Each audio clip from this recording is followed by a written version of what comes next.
Thank you, everybody. I'll be brief. I'm standing between you and a hard-earned drink. But what I'd like to say, I think it's been quite a momentous day in the relationship. We've had a strong statement of what the relationship is between New Zealand and China, which does not allow much room for, discussion. I think the Prime Minister was very clear on what she had to say today. And she spelt out that human rights were a grave issue, and she did say that we need to acknowledge there are some things we cannot and will not agree on. And I think between that, a bit of cautionary words which came up from time to time, talking about how managing the relationship is not always easy and there are no guarantees, and some of the subsequent conversation probed that.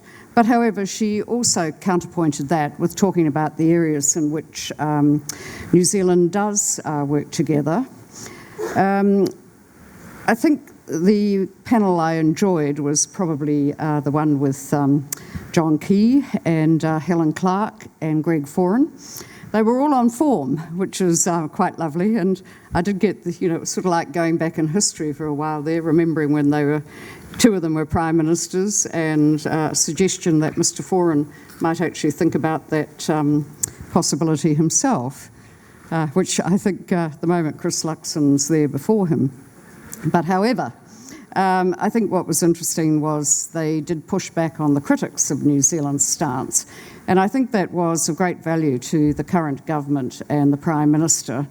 John Key made the suggestion that much of this had been, a Donald Trump fatwa, if you like, on China to take some attention away from the anger and what was happening in the flyover states in the United States. Well, it really wasn't that simplistic, but it was a great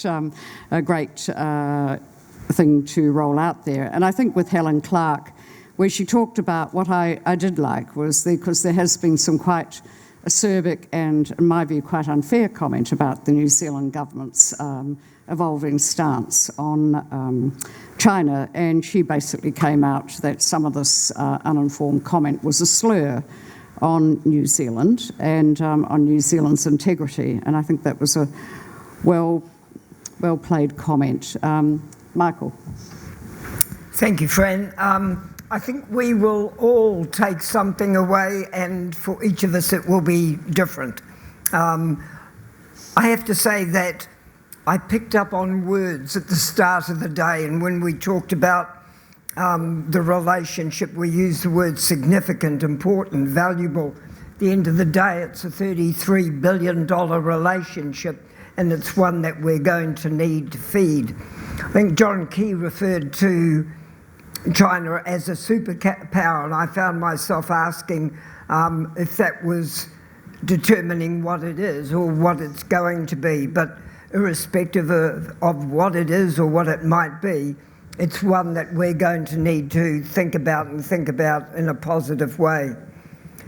Also started the day, and again referring to the Prime Minister, acknowledging difference, and difference in the way that we do business, difference in perceptions and values.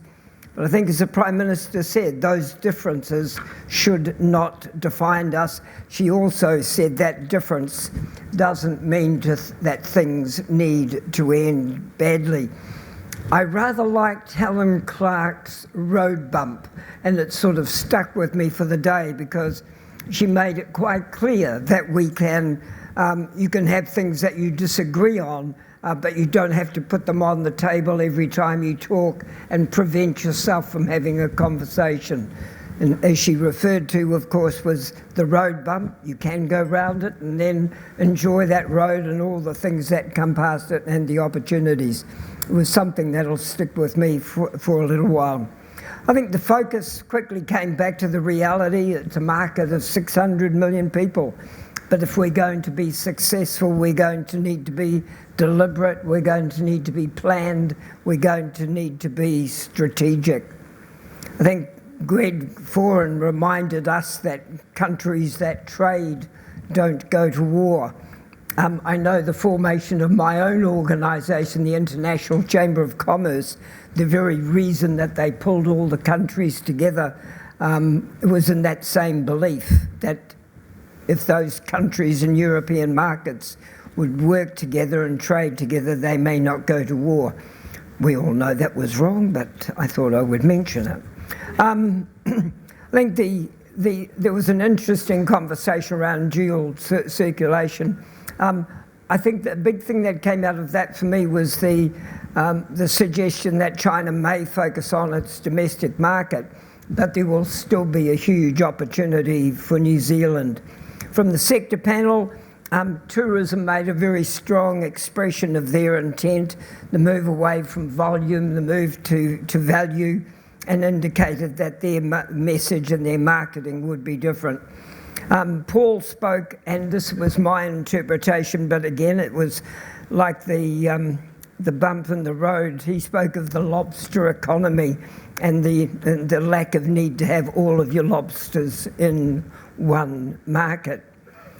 For me on the ground, if I can just say that I have appreciated today the resources that we can lean back on, and that's MFAT, NZT&E, all those successful companies that have been prepared to stand up today and to share with us so that we can learn. I think that business does need to be confident of the platform and the rules, and government needs to be able to guarantee us that that platform and the rules will remain consistent. I would like to thank the sponsors and partners, in particular Fran. I have to say, Fran is the holder of the concept and the IP for this event. It's the seventh year that we've worked with Fran on it. I've probably had more positive, supportive comments today, and I'd like to acknowledge Fran and her team, Tim and Natalia. To the Chamber team, thank you for your support and for the implementation today. Thanks very much. Thank you. I just, can I add, thank you all. It has been a challenge actually holding a summit like this at a time of, significant counterpoint in the relationship. But you've stepped up. It's been a robust conversation. I've enjoyed the conversation with Richard Maud and others, and Simon Draper, the prefacing there.